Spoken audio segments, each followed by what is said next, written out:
Robert Rivas Radio, Tejano, and much more. Robert Rivas Radio, Tejano, and much more. And at this time, I'd like to welcome Michael Salgado to my morning show. Good morning, Michael. Good morning, Robert. How you doing this morning? Okay, amigo. How about yourself? I'm doing great. I'm trying to wake up still. Michael, before anything else, I got to thank you, and let me tell you why. My station has been up and running for over 3.5 years, and the very first month that I went on the internet, you were one of the first artists that I approached about doing a radio drop for me, and you did it without hesitation, amigo, and I thank you so very much. No, glad to have been able to do that for you, and glad to hear that you're still up and running and things are going good for you in these 3 years. Yes, it's been awesome, Michael. It's been a good run, and I'm not going anywhere. And like I said, I've done many interviews on my morning show. A lot of Tejano artists, a lot of celebrities here in San Antonio.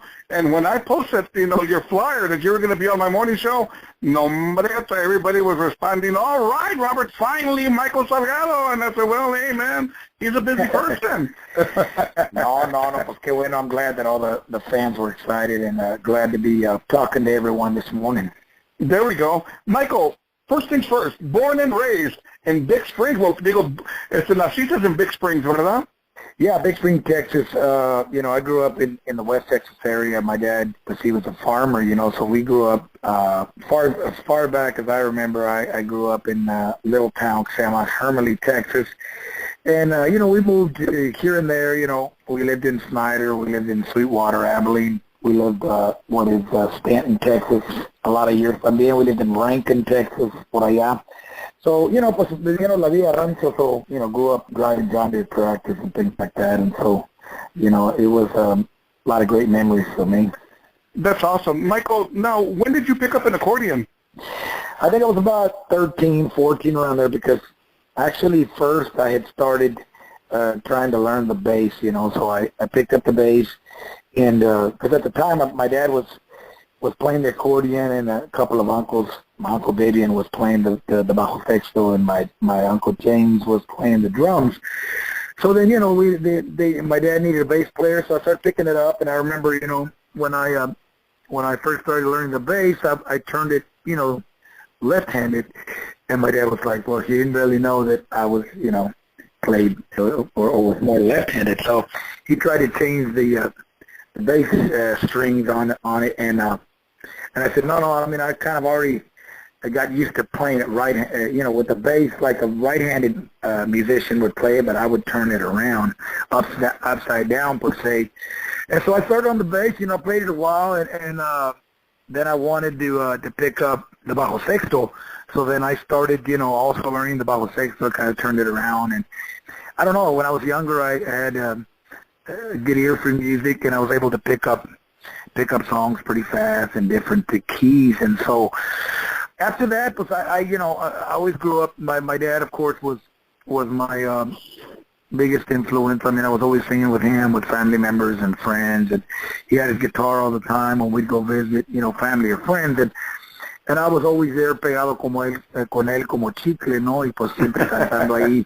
Cantaba con él siempre, ¿no? And the artist that was one of my biggest influences back then was Ramón Ayala y los Relámpagos, Cornelio, and so ya se llegó el momento that I was interested in playing accordion, because I always had the dream of being, like a lead singer, and I was like, well, being a bass player and a lead singer kind of didn't work, but so I just, decided I wanted to play the accordion, and I started picking it up and started learning songs, and my dad and uncles noticed that I was picking it up pretty fast, because my dad would play it, pero él la tocaba así sencillamente, and he did it kind of more of a hobby and, things like that, and so he didn't really want to play it in a professional level. He just kind of played it, to play music, and so I wanted to do a little bit more, learn it more exact and things like that, and so I started picking it up. My dad noticed that I was learning it pretty fast, so then he got off the accordion and let me start playing the accordion. Of course, I always sang the lead vocals, and my dad would always do the backup vocals when I was young.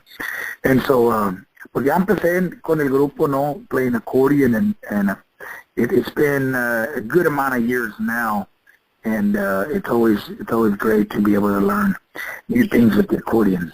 Sure. Now, Michael, Can you remember the first time you performed in front of an audience? I'm not talking family members, an audience, maybe like a cantina audience, a paying audience. Do you remember your first time? Yeah, I remember. I was we lived in Rankin, Texas, and when we first got our gig, it was no big amount of money that my dad was charging, and we weren't getting paid. We were just, you live with dad, and so that's the way it is. But I remember playing. It was like it used to be like a train depot area, right? And they turned it into a restaurant, so it was like a train depot restaurant, and that's where I first started playing with my dad. And first it was kind of exhausting because we weren't used to staying up to late hours, and so that was something that was took a little time to get used to, staying up late. And that's kind of where I also started singing a lot of the country songs that I used to do back in the day. And because when I was driving tractor, after school and stuff, I listened to a lot of the country, like George Jones, Merle Haggard, and Ronnie Millsap and that type of music. So I used to learn Ricky Skaggs, and so I used to learn their songs. And so it'd come the weekend and we were going to play, I'd do some country songs, and sometimes they'd ask, hey, you guys know any country? And I'd be like, yeah, well, I know. So I'd sing a few songs country back then, and so that was always kind of a part of me, I guess, because, growing up in los ranchos and everything and listening to country music también, aparte de escuchar a Ramón Ayala y los Bravos, ¿no? Sure. It's just something that I grew up with, and so that's probably why I've incorporated some country now into my music as well. Oye, Michael, y también digo yo, trabajando entre semana, working during the week, driving a tractor, amigo, eh? Yeah. I mean, for me, I was probably 11 years old, and it was fun to me. I mean, after school, actually, there was one time when I was driving tractor, I'm like, man, I can't believe that our parents would let us do that back in the day. Right? You think about it and go, man, I remember my dad said, we're going to go out of town, and, pues, viendo los ranchos, pues nobody, now it's hard to do that, Sure, of course. El peligro que hay ahora, pero sure. Los ranchos, pues my dad was like, we're going to go out of town for the day, we'll be back later tonight, so when you get home, go to the field over there, take the truck. I've been talking 11 years old, driving a little Datsun truck, right? And you take the truck to that field, and the tractor will be there, and work that field, and then when you're done, then go home, and we'll be there later. And I would tell my dad, I can't believe you guys would do that and leave us behind. But, in Los Ranchos, that's the way it was, And, that's right, man. I loved doing it. It was a great childhood for me. I loved, being on the John Deere tractors and working the field. And, I would listen to Spanish or country, and I was fine, And so it was a great experience for me growing up. Something I'll never forget. Oh, Michael, doesn't it seem like cuando vives en el rancho, it's like a different set of rules out there than it is in the city, ¿verdad? Yeah, definitely, and it's just, if you live in the city, you're just not going to understand the ranch life. You're not gonna get it. It's just a different way of living, and for me, it was living, and it was like you're sitting out on the porch, and the days go by, and after you get to smell the dirt after a rain, and it's just... Sure, man, of course, Michael, sure. And people who live in los ranchos, pues they know what I'm talking about. Pero, it was a great experience for me. I mean, we got to ride three-wheelers out there, and I remember we used to get on three-wheelers and burn Johnson grass, They had three-wheelers where you burn the Johnson grass so the cotton would grow. And so, my dad they used to always give him a little garden area that he could use, an acre or so, and my dad used to plant watermelon, cantaloupes, and green beans, and all that stuff. So we would grow all that, and then in the summertime, instead of vacation and going out to an amusement park, and we had to go out and sell this stuff. So we sold watermelons, cantaloupes, black-eyed peas. Wow. Yeah, we did all that in the summertime and all day long. Knocking door to door. And you don't think about it then, but you think now. I mean, people would buy it because it's fresh from a garden. That's right. Can't get any better than that. So people would buy, bundles of black eyed peas, and they'd buy watermelons from us, and I mean, whatever we could sell, we were selling. I mean, we even sold worms to the damn. Really? Yeah, we sold worms to where they had the lakes and stuff.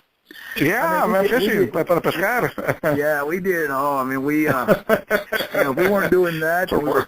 We were cutting grass in the summertime, door to door, and our treat was at the end of the day. We used to live in Snyder.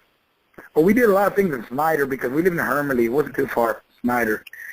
And I played there not too long ago, a wedding there, and it was just great memories for me. I mean, it was like I was remembering, I even actually went through the town driving around, and I was remembering that, we worked all these streets, and we went on Halloween. When it was Halloween, we were kids. We used to go, getting candies back then, but mostly we worked all those every street, I guess, in Snyder, and our treat at the end of the day was they had a place called Lotta Burger there, and we used to get burger and fries, and that was our treat at the end of the day. But it definitely was a great experience, and I mean, my dad taught us to work and echarle ganas a la vida, and so we, when we started in the music, for us it was like, great, we're going to play now, and now we don't have to cut grass, and we don't have to sell watermelons. Pero fíjate, Michael, and back in those days, there was no Wi-Fi, no cable TV, nothing to entertain you in the evenings. Yeah, and we did just fine. So, but I think that, that's kind of gotten lost nowadays, Sometimes the simple life. Yeah, the simple life, ¿verdad, Michael? Yeah, the simple life, man.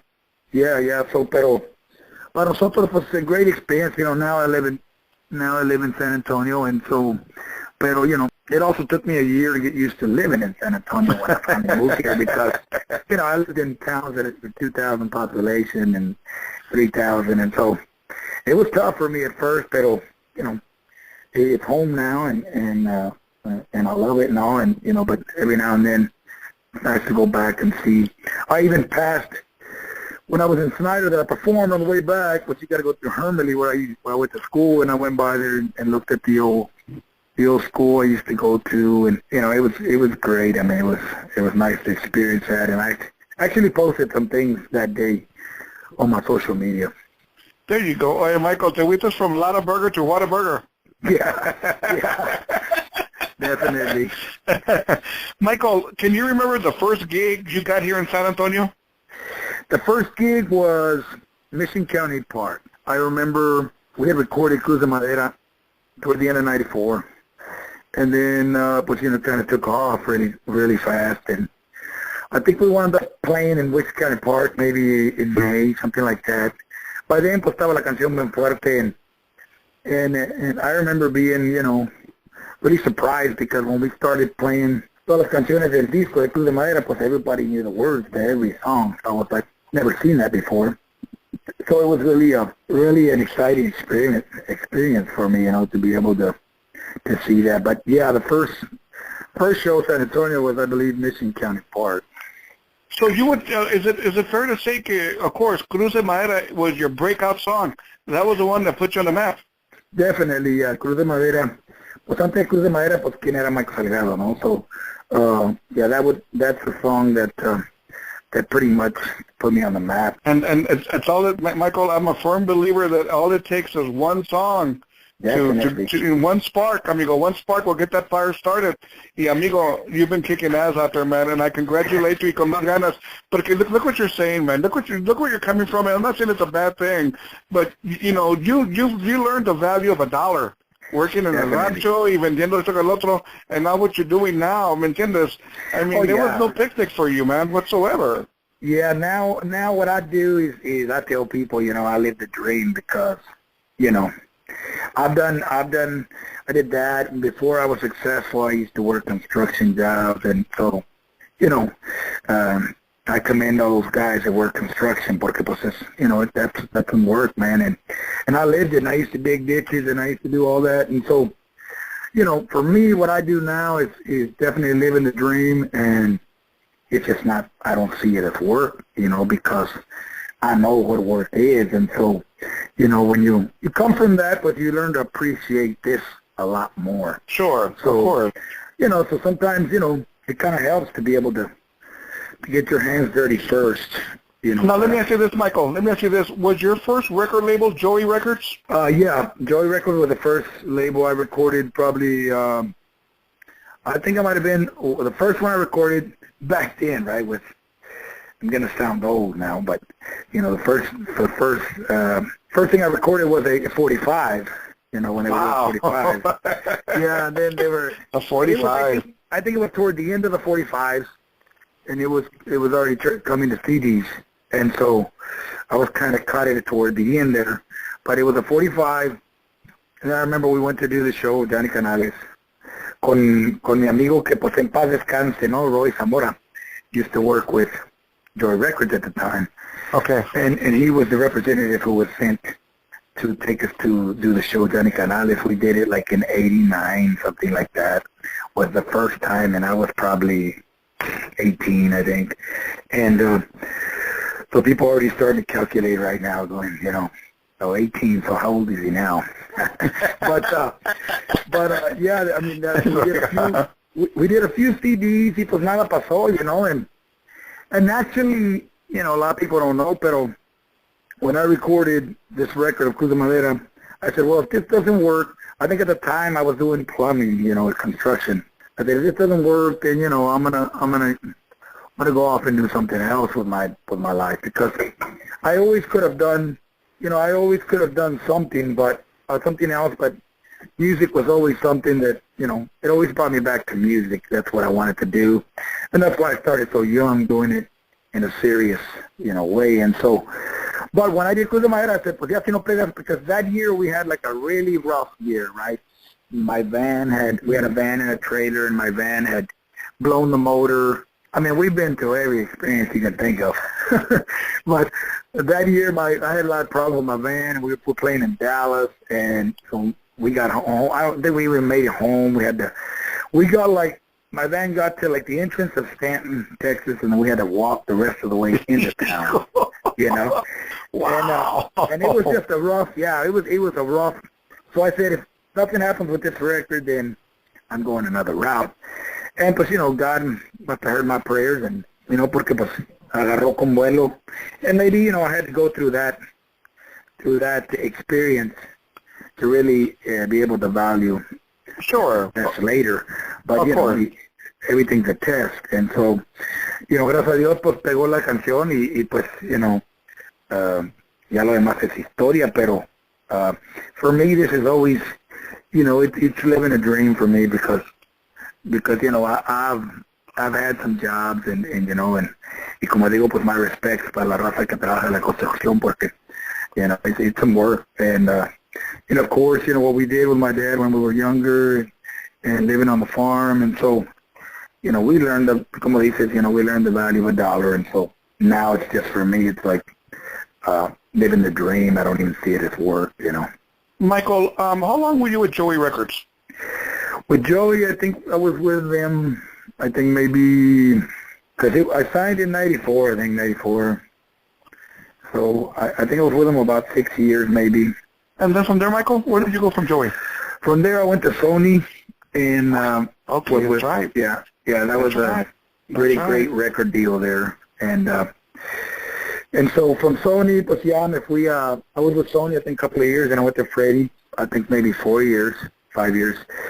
And then I just decided to do my own label, have my own label. And so I've been under Salgado Records now, probably. This is actually my 5th record under Salgado Records with my 20th aniversario. And, going to start working probably on a new record for next year. So it'll be my 6th record under my own label. And now, pues, gracias a Dios, pues, we have another band also, Conjunto Aventurero, out of Denver, that signed also. And, of course, my son, Andres, who also we're working on all his material as well. So, kind of went another route, but, the business changed and the labels changed, their way of working. So it was just best for me to go on my own. Michael, let me ask you this. When you first came out, and let's just say, for example, let's go to where, you're recording with Joey, but no doubt about it. I mean, your voice, tu voz, you can compare it to Ramon Ayala, to where some people say, man, this guy sounds like Ramon Ayala, or he sounds like Intocable, or whatever. Did anybody ever point a finger at you and say, hey, you're trying to be somebody's already singing that, or did anybody ever point fingers at you, or did they just go ahead and accept you? I don't know about pointing fingers, but they did say, pues, man, because when Cruz de Madera came out, a lot of people thought it was a Ramon Ayala. And so, because they, pues, ¿quién iba a saber de Michael Salgado? It was, so they, once the radio started saying, well, it's a new artist, Michael Salgado, and a lot of people thought it was Ramon, and I'm not sure how that happened, but, I mean, like I said, he was a big influence to me. They still are, and so I don't know how that, the sound was so close, pero never really been like, and you have those negative people here and there that'll say, but you're trying to be like Ramon or this and that. And, but Michael, the thing is, Michael, you weren't trying to sing like him. That's just your natural voice, right? You're not trying to sing like him. And the thing is, what I'm very proud of is that Cruz de Madera is not, I am recording una canción de Ramon and hit with one of his songs. I mean, this was a song. Actually, this song, Rubén Ramos, when I'm able to Rubén Ramos, we talk about it, laugh every now and then, but this was a song I heard that he had recorded in 93, 94. La escuché y pues, I was playing the bars y no le puse mucha atención. Pero un primo mío, José Salgado, who's written El Muñeco, Gallo Plomado, some other hits that I've had on my Cruz de Madera CD. He told me, oye, pues hay una canción que se llama Cruz de Madera, man. If you do it your style, I think it'll work for you.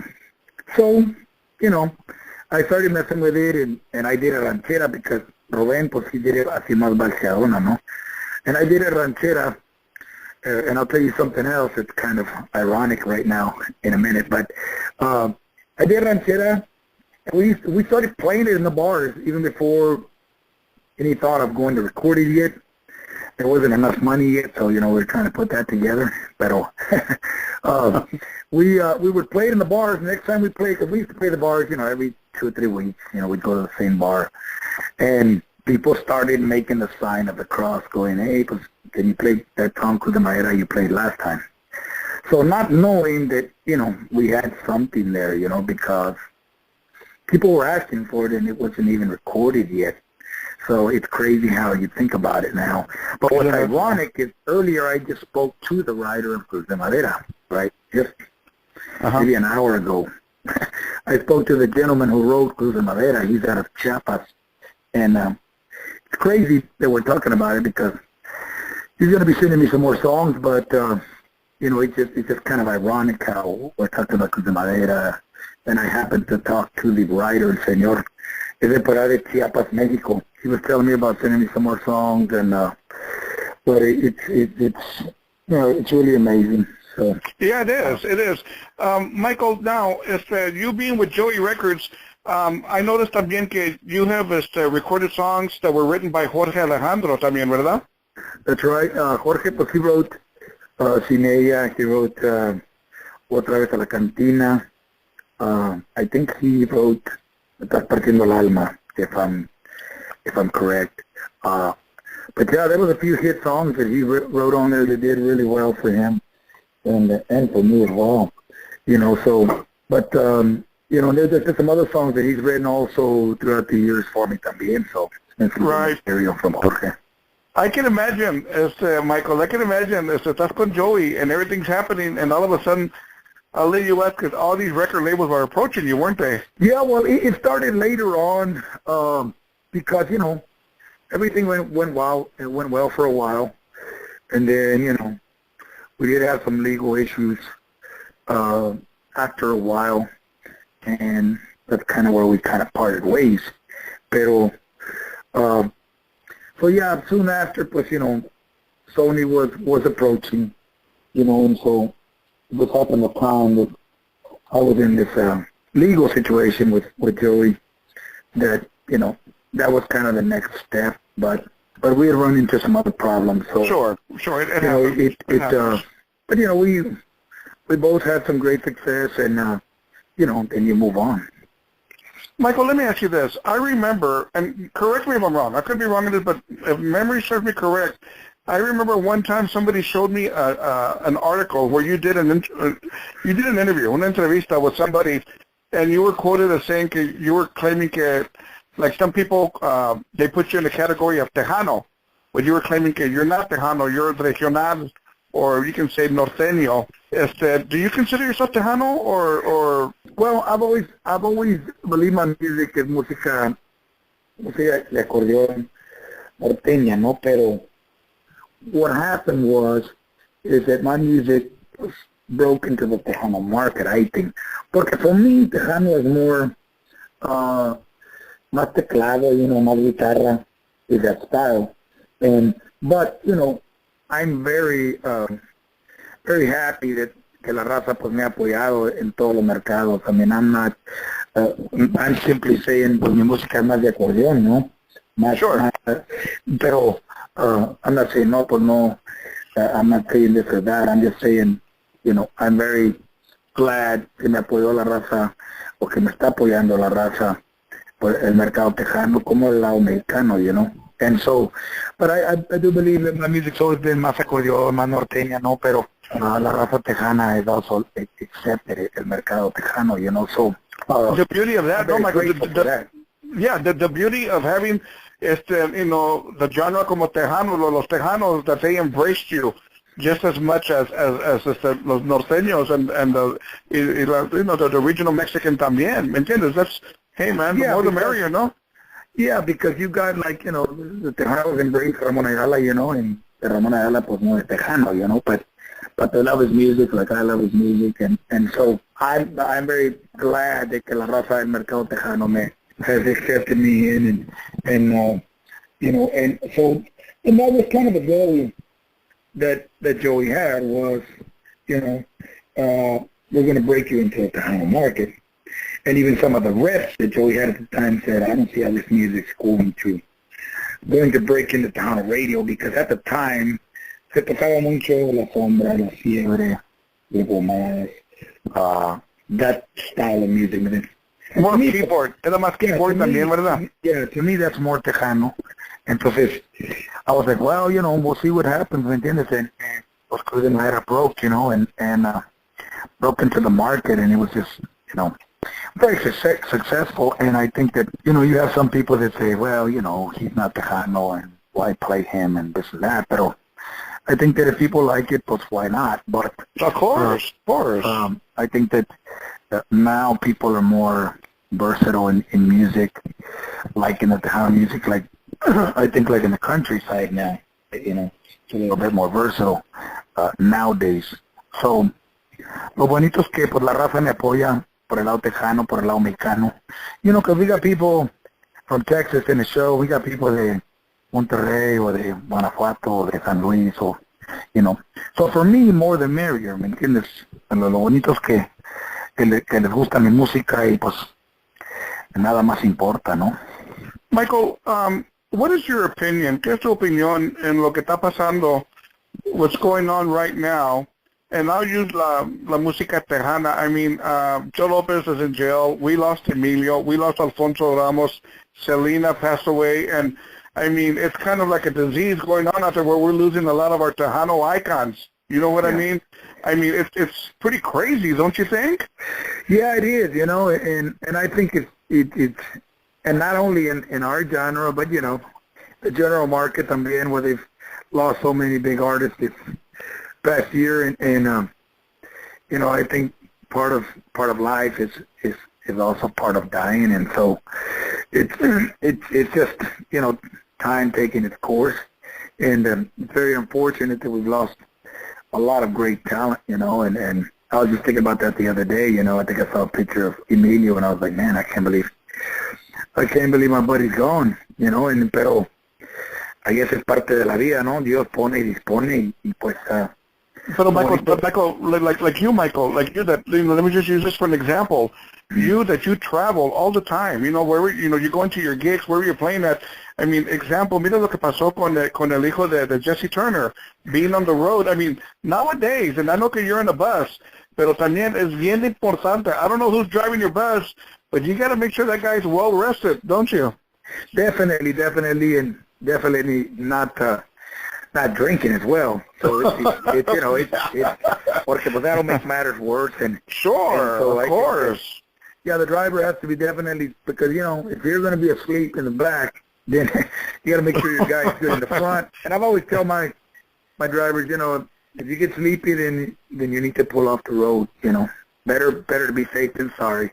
And so, that is very important, and we're always on the road. And so, pues, hay que persinarse uno y pues pedirle a Dios que nos cuide en el camino, and that's all you can do, porque pues como digo, el destino es el destino. Ya cuando te toca, pues te toca, y Dios es el que decide. Entonces, we're gonna, well, be able, for myself, I mean, I'm gonna be here and do music as long as I can. Y pues when it's time to go, it's time to go, and thank God for the time that He's given me. Michael, can you share with my listeners, with your fans, a story, algo que pasó en el camino, something interesting, something maybe algo que, wow, anything out there that maybe that you're never going to forget that happened on the road, something that's going to be in your memory? Well, since we're talking about, being on the road and things like that, I remember one time we were running with a van because my bus was down that year, and we were running with a van. And I think we were sleeping on the road and in the van, and somebody got in the way, but we had an accident, in the van. And luckily, pues nadie really got hurt, too bad. People were bruised up and things like that. Pero it was definitely a scare. I don't think it had nothing to do with the driver falling asleep. I think that somebody got in the way, and but we had to veer off, and had an accident in the van. And so you just gotta, for me, that's something that you're always gonna remember. And I remember we even still made the gig because some of us were kind of sore, but my engineer was a little bit more sore, a little bit more. He was hurting a little bit more. But other kind of experiences you want to forget, but you don't forget, and you learn from, and try to move on. Pero it's we've had different experiences like that. I remember we were in a bus coming from Laredo. I'm not sure what happened. The driver, there was a car who passed, and he kind of veered into the lane too soon, and the bus actually tapped him. He just tapped him, and the car pretty much danced all over the place, and winded up, wrecking into the dirt area. But really, I mean, we've had some accidents like that, and I think the guy in the car was drinking or something, and so, but yeah, the bus had just tapped him in the back, and they made that car go all over the place on the highway, and finally end up in a ditch, but yeah, I mean, these are experiences that we've had throughout the year that are, things that happen on the road. I'll let you ask también que cuando están en el camino, cuando están en el bus, people recognize the bus, they recognize your name, y te están pitando, Michael, hey, Michael! Yeah. Yeah, we have that deal where people do that, and so we love the fans. But if you see us somewhere, pues honk your horn. What a feeling, no? What a feeling to Michael, to be in that position when te conocen tu nombre, tu voz, y te gritan, hey, Michael! You know what I mean? Now, what a good feeling, no? It's a great feeling, pues saber que los fans, que hay pues gente por allá que te conoce y que te admira y pues que le gusta tu música, ¿no? It's a great feeling. Sure. Michael, ¿no te pones nervioso going into Mexico, performing there? In Mexico? Well, yeah. I haven't performed in Mexico. Actually, I was at a promoter's meeting in Las Vegas about a couple of weeks ago, and there's a gentleman who wants to hire me to play in Michoacán. And I told him, pues, lo malo es que, pues, me dicen que toque en México en todos los lugares menos Michoacán. And he laughed because I said, porque me dicen que está más peligroso Michoacán, pero, y dice, no, ya está más calmado la cosa, but honestly, I haven't played in Mexico in some years for the same reason. But, I mean, I've been thinking about more and more about returning and performing some shows over there. So we'll see what happens, you know. Eventually, pues ojalá pueda regresar y pues ojalá Dios quiera. Como digo, pues Dios por delante y pues esperando que todo salga bien and that we be safe out there. But yeah, you know, it makes me a little nervous. And so, sure. All you can do is put in God's hands and hopefully everything will be fine. I mean, I think that si andas bien, pues nada te pasa, ¿no? Si andas mal, pues who knows. Pero I think, you know, if you're good and you're going to go do what you need to do, pues I think everything should be fine. Michael, let's talk about tonight. You're playing at Joe's Volcano, Ingram and 410. We hit Joe's Volcano / Club Desperados. Talk to me about this, man. How did this come about?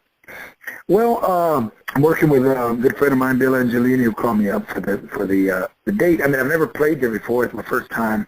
I do understand they used to do shows there, and I guess they're starting to do some shows again. So looking forward to it, you know. I want to invite everybody out, toda la raza de San Antonio, everybody who's listening, to come out and join us at Joe's Volcano.